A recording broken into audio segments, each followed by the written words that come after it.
कैसे हैं आप सभी लोग? और बताइए, सब बढ़िया? और धान वान कटाई हो गया? अरे इधर आओ, इधर आओ, इधर आकर रिकॉर्डिंग करो, इधर इधर। और बताओ, यहाँ बैठ जाओ। हाँ सही है। कैसे हैं आप लोग? चलिए, बहुत अच्छी बात है, आप लोग पढ़ने आए आज के दिन और हमसे मुलाकात हुआ। और हमारी ये संस्था है अनमोल न्यास, एनजीओ है। हम लोग प्रत्येक स्कूल में जाकर बच्चों को मोटिवेट करते हैं भगवत गीता, रामायण, वेद उपवेद उपनिषदों से, ताकि हर बच्चे तक सनातन शिक्षा पहुँचे, धर्म को जाने, कर्म को जाने, अपने आने वाले जीवन को जाने, अपनी जीवन शैली को समझे। ताकि हमारी संस्था हर बच्चे को जोड़ रही है उसके फ्यूचर से, भविष्य से, ताकि इस कम समय में अपने अधिक जानकारी को रख सके। और आप लोग को भगवत गीता, रामायण तो पढ़ते होंगे आप लोग, क्या नहीं पढ़ते? भगवत गीता, रामायण, वेद वगैरह पढ़ना चाहिए हर किसी को। जब देखिए, ये जीवन का मोटिवेट किताब है। हमें क्या करना है, क्यों करना है, कैसे करना है, ये तभी पता चलता है जब कोई धार्मिक किताब पढ़ते हैं। या उपनिषदों को पढ़िए। अब देखिए, अद्वैत उपनिषदों को पढ़िए, अद्वैत वेदांतों को पढ़िए। वेदांत बहुत अच्छे होते हैं, वेदांत को समझना चाहिए, पढ़ना, ताकि आपको पता चले जीवन की हर शैली के बारे में, क्या है, क्यों है, कैसे हम क्या हैं, क्या बनना है, क्यों बनना है। तो हर चीज़ों को देखना, सुनना, समझना चाहिए। और जीवन में कभी भी समय मिले भगवत गीता ज़रूर देखिए, रामायण समझिए, कृष्ण को समझिए, अर्जुन को समझिए, बर्बरीक को समझिए, भीम को। बहुत सारे योद्धा हैं, अगर उनको नहीं समझ सकते तो आधुनिक काल में जो हुए, जैसे भगत सिंह, चंद्रशेखर आज़ाद, मंगल पांडे, सुभाष चंद्र बोस, स्वामी विवेकानंद, एपीजे अब्दुल कलाम, इन लोगों को समझने का प्रयास करें। कौन थे, कहाँ से आए थे। अभी इसमें एलोन मस्क है, रतन टाटा हैं, मुकेश अंबानी, इन लोग को समझने का प्रयास करिए। जीवन के एक एक पल को समझिए। भगवत गीता जीवन का बहुत महत्वपूर्ण अंग है। ये हमारा संस्थान अनमोल न्यास, इस पे आप जाएंगे, वीडियो डाल रहे, मतलब कोई भी बच्चा पढ़ना चाहे, देखना चाहे, लाइव क्लास कर सकता है। अनमोल न्यास हर वीडियो हम लोग डालते हैं, ताकि हमारी जो बात है हर बच्चे तक पहुँचे। जो बच्चा हम तक नहीं पहुँच पा रहा, हमारा वीडियो उस तक पहुँचे, वो भी समझे। आप लोग का जीवन है क्या? कभी आप लोग सोचे, समझे जीवन है क्या? जीवन के महत्वपूर्ण चीज़ों को समझे। देखिए, समझने का समय होना चाहिए, समझेंगे तभी कुछ कर पाएंगे। बिना समझे हम कुछ नहीं कर सकते। तो इसीलिए हर इंसान को अपने जीवन के उद्देश्यों को, जीवन के कर्मों को समझना चाहिए। हम क्या हैं, क्यों हैं, कैसे हैं, हमें क्या पढ़ना है, क्यों पढ़ना, किसे। चलो बताओ, आप लोग पढ़ते क्यों हो, किस लिए पढ़ने आए हो? किसी को नहीं पता पढ़ना क्यों चाहते हो। ये बात जब गुरुद्रोण अर्जुन से पूछे कि आप धनुर्धर बनना क्यों चाहते हो, क्यों निशानाबाजी करना चाहते हो, तो अर्जुन मुस्कुरा के कहते हैं, मैं सर्वश्रेष्ठ धनुर्धर बनना चाहता हूँ, इसलिए मैं धनुष के प्रति बहुत लगाव रखता हूँ। तो गुरुद्रोण कहते हैं, सर्वश्रेष्ठ क्यों बनना चाहते हो, आखिर सर्वश्रेष्ठ बनने का कारण क्या है तुम्हारा? तो अर्जुन मुस्कुरा कहते, ताकि मैं, इसलिए सर्वश्रेष्ठ, ताकत अधिक रहेगा तो कहीं अधर्म नहीं होगा मेरे रहते हुए। अगर मैं ताकतवर हूँ तो अधर्म कहीं होने नहीं दूंगा, उसके खिलाफ मैं खड़ा रहूँगा। ये जीवन का प्रत्येक क्षण है।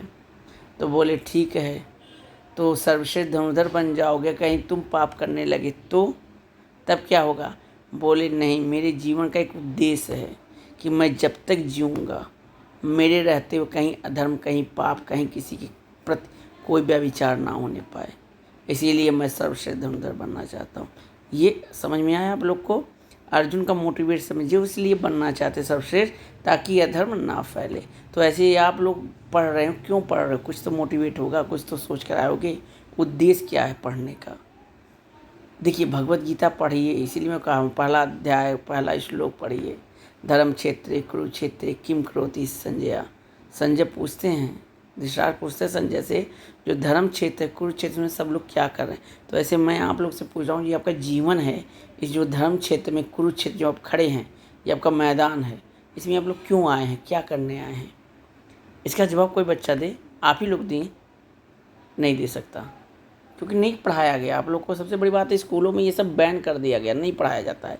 और मैं चाहता हूँ हर स्कूल में भगवत गीता, रामायण, वेद उपनिषदों को, अरे कम से कम उपनिषदों को तो जगह दें, अद्वैत वेदांतों को जगह दें। हम लोग समझे अहम ब्रह्मास्मि का मतलब क्या होता है, तो हम ब्रह्मास्मि का मतलब क्या होता है। जब तक हम लोग समझेंगे नहीं अद्वैत वेदांत को, हम कुछ बड़े बड़े ऋषि मुनियों ने वेदांत को लिखा है, आदि गुरु शंकराचार्य ने वेदांत को लिखा है, बड़े बड़े ऋषि मुनि ने अपने जीवन के शोधों को लिखा है, वेदांतों में जीवन के बारे में लिखा है। सबको पता है जीवन नश्वर है, एक ना एक दिन सबको चले जाना है, लेकिन इस जीवन में 3 चीज़ अमर है जिसे कोई नहीं मिटा सकता। एक आत्मा, दूसरा ज्ञान, तीसरा कर्म, कोई नहीं मिटा सकता। इसीलिए ऋषि मुनियों ने बड़ा शोध करके लिखा गया है आत्मा पे, जीवन कर्म पे और ज्ञान पे। आज मैं आपको जो ज्ञान दे रहा हूँ ये आप आने वाली पीढ़ी को ज्ञान देंगे, वो अगला ज्ञान ऐसे बढ़ता रहता है, युगों युगों तक बह रहा है। तो आप लोग समझने का प्रयास करिए, आनंद ही जीवन का परमात्मा है, हर क्षण में आनंद लीजिए। हमारे भगवत गीता में कहते हैं कृष्ण भगवान 16वें अध्याय में कि हे अर्जुन, हर पल का आनंद लो। बड़े भाग्यशाली आप हो कि आपको मौका मिला इस पल का आनंद लेने का, चाहे सुख हो चाहे दुख हो, चाहे कोई भी पल हो, आनंद में रहो।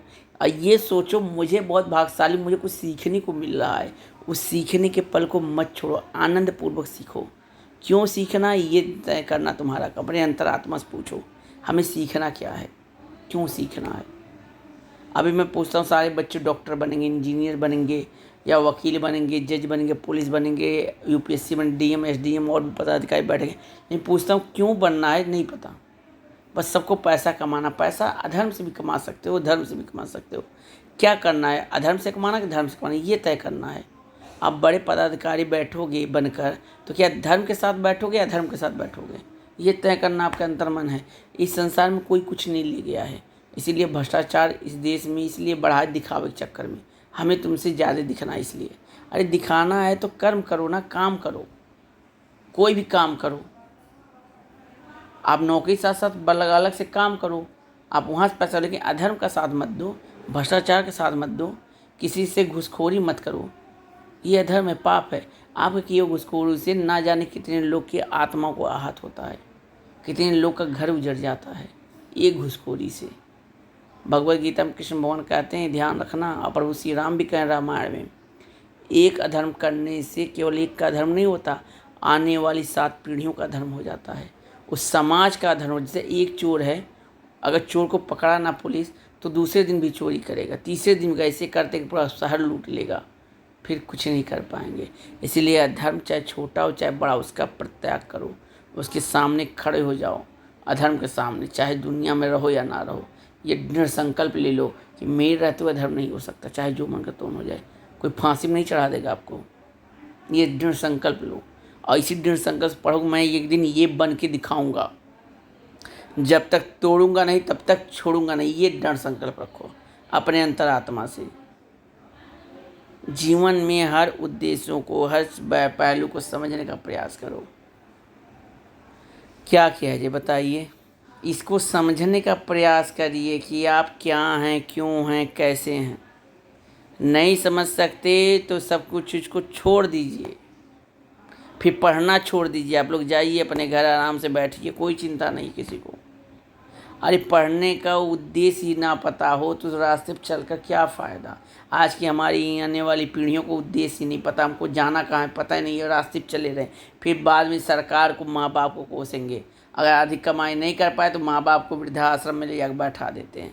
शिक्षा ही बेकार कर रखे हैं। शिक्षा हमारे संस्कार को बढ़ावा देता, लेकिन यहाँ से भी शिक्षा हमारे संस्कार को घटा दिया है। हम वेस्ट कल्चर फॉलो करते हैं।